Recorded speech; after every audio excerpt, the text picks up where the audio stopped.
Good morning father. Good morning बच्चों। तुम सब यहाँ क्या कर रहे हो? हम सब यहाँ झील में पत्थर मारना खेल रहे हैं। जिसका पत्थर सबसे आगे जाएगा वह जीत जाएगा। ये झील बहुत ही गहरी है। तुम मेरे पास आओ बच्चों। मैं तुम्हें एक ऐसी ही झील से जुड़ी हुई कहानी सुनाता हूँ। ठीक है फादर। बाइबल हमें बताती है कि ये उस समय की बात है जब प्रभु यीशु गलील के बाद यरूशलेम को गए।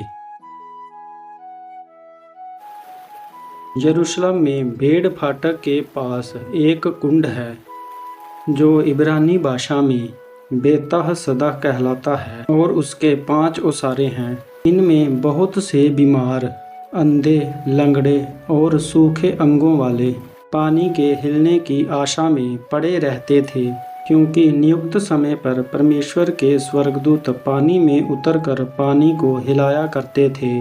पानी हिलते ही जो कोई कुंड में पहले उतर जाता था उसकी बीमारी चंगी हो जाती थी, चाहे वो कोई भी बीमारी क्यों ना हो।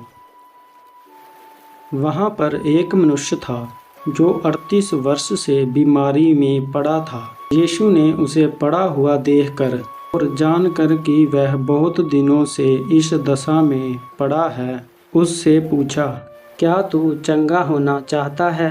तब बीमार ने यीशु को उत्तर दिया, हे प्रभु, मेरे पास कोई मनुष्य नहीं कि जब पानी हिलाया जाए तो मुझे कुंड में उतारे, और मेरे पहुँचते पहुँचते दूसरा मुझसे पहले उतर पड़ता है। तब यीशु ने उससे कहा, अपनी खाट उठा और चल फिर।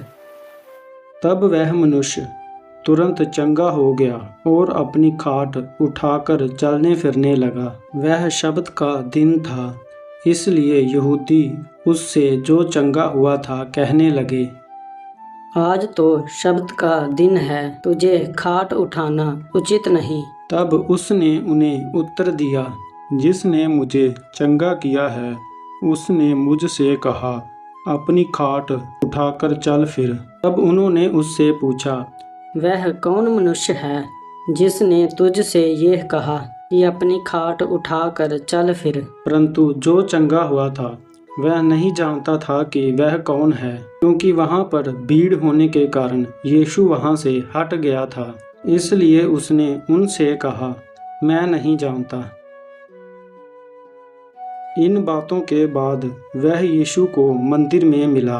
तब यीशु ने उससे कहा, देख, तू चंगा हो गया है, फिर से पाप मत करना, ऐसा ना हो कि इससे कोई भारी विपत्ति तुझ पर आन पड़े। फिर यीशु उसके पास से चले गए।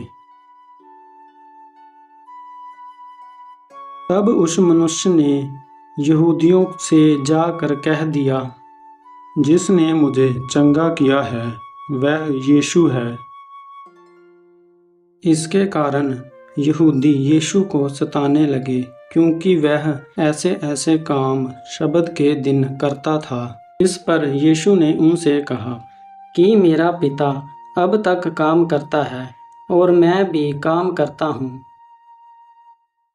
इसके कारण यहूदी और भी अधिक उसे मारने का प्रयत्न करने लगे कि वह न केवल शब्द के दिन की विधि को तोड़ता, परंतु परमेश्वर को अपना पिता कह कर अपने आप को परमेश्वर के तुल्य ठहराता है। इसके बाद यीशु गलील की झील के पास गए। फिर फादर आगे क्या हुआ? आगे की कहानी सुनाइए ना। इसके बाद यीशु ने 5 रोटियों और मात्र 2 मछलियों से 5000 लोगों को भोजन कराया था। वो वाली स्टोरी सुनाओ ना फादर। वो स्टोरी तो पहले से ही चैनल पर है, तुम लोगों को चैनल पर जाकर देखनी होगी। और हाँ, जाते जाते वीडियो को लाइक और चैनल को सब्सक्राइब करना ना भूलना। और बच्चों, तुम सब भी जाओ और कल इसी समय आना। कल मैं तुम्हें एक और मज़ेदार कहानी सुनाऊंगा। ठीक है फादर।